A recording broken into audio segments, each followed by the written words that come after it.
Yeah, Shalom, all praise to Yahweh Bashim Shai for this truth. Just a quick little lesson. Um, it's so-called holiday time uh, once again this year. So I just wanted to show in the Holy Scriptures that Christmas is not something that a Hebrew Israelite is supposed to be celebrating. Okay, Christmas is according to the Scriptures, is a false holiday that we are not supposed to be following. It's a Babylonian custom. Now, many Christians and church pastors, they claim that they read the Bible, but yet they even if they read the verse, they'll still pretend it's not talking about what it actually is talking about. Good example of what I'm saying would be a man by the name of Stephen Anderson. Okay? Now, before I read the scripture that proves what I'm saying, I want to get this real quick. Matthew chapter 15, verse 7. Ye hypocrites, well did Elias prophesy of you, saying, This people draw nigh unto me with their mouth, and honor me with their lips, but their heart is far from me. But in vain do they worship me, teaching for doctrines and the commandments of men. Okay? So, with that being said, I'm going to show you in the scriptures where the Bible mentions the celebration of Christmas. And it is not looked upon in a good manner. Okay? Or in other words, for example, a lot of brothers get this confused. If you go in, let's say, your younger brother like myself, who, your family celebrates it. Hey, if they invite you over, all right, and insist that you go over, all right, or if you're a younger brother who still lives with your mother and father, all right, and they still celebrate Christmas, put the tree up in the household that we currently live in, because maybe you don't have enough money to move out yet, or for whatever situation, the Lord ain't gonna hold that against you, man. Okay, and you can't eat the food when they have their Christmas feast, because you're not eating and drinking to the same or I should say in the same manner that they themselves do. Okay, they do it because it's supposedly so-called holiday time. You do it because it's just you gotta have a meal.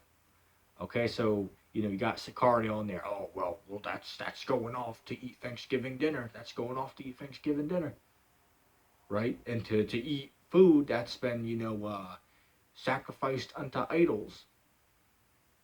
All right, so y'all are going off, man. Okay, but anyway, enough with my rambling on. Let's get into the main meat. Okay, because a lot of brothers don't know what this scripture actually exists. Okay, this is the book of Jeremiah, chapter 10 and verse 1. Hear ye the word which the Lord speaks unto you, O house of Israel. So it's saying, Israel, listen to what the Most High is going to say. It says, Thus says Yahweh, learn not the way of the heathen, and be not dismayed at the signs of the heaven. For the heathen are dismayed at them all. Listen here, for the customs of the people are vain. For one cuts a tree out of the forest, the work of the hands of the workmen with an axe, and they decorate it with silver and with gold. They fasten it with nails and with hammers, that it doesn't move.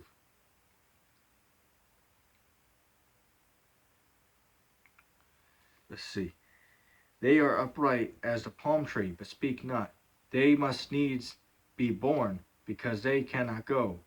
Be not afraid of them, for they can't do evil, neither also is it in them to do good. Right, so, for example, if you put up a tree in your house, that's not, oh, that's so wicked, that's so wicked.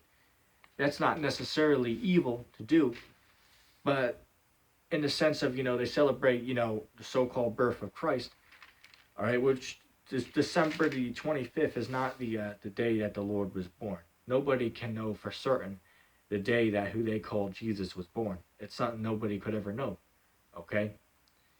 Now, could he have been born on that day? Possible. Maybe it did happen. No, none of us can really say if it did or not. But the odds are, most likely he did not, man. Okay, so to just say, oh, well, this is the day that Jesus was born, well, that's going off because there's no evidence to support such a claim. Okay? So I'm going to read it again. Jeremiah chapter 10, verse 1. Hear ye the word which Yahweh speaks unto you, O house of Israel. Thus says Yahweh, learn not the way of the heathen, and be not dismayed at the signs of the heaven. For the heathen are dismayed at them. For the customs of the people are vain. For one cuts a tree out of the forest, the work of the hands of the workman with an axe. They decorate it with silver and with gold. They fasten it with nails and hammers, that it move not. They are upright as the palm tree, but speak not. They must needs be born, because they can't go. Be not afraid of them, for they can't do evil. Neither also is it in them to do good. All right. So, with that being said, it speaks about a vain custom, which is one, as it simply said, cutting a tree out, or now they got fake trees, but back then when this was written, they did not have fake trees. Okay, so it doesn't matter if you put up a fake tree or a real tree. Okay, because people do them both now, but back then they did not have plastic trees. Okay, but you take it in your house, you fasten it with nails. All right, or they, now for the fake trees, you can buy, tree stands to put them on. Okay, but it's still, making it straight so it don't tip over, and then you decorate it, which it says silver and gold, which that's what they would use for decoration back then. I'm sure there's some people who actually do still put silver and gold, some who might be higher up in the society. That's what they do. Okay, can also represent the colors of garlands and ornaments. Okay, so that is a clear cut in the scriptures where the scriptures speak of Christmas as a vain holiday. Okay? That being said, I want to give all praise unto Yahweh Bashem Shai. If that being said, I get on to say Shalom.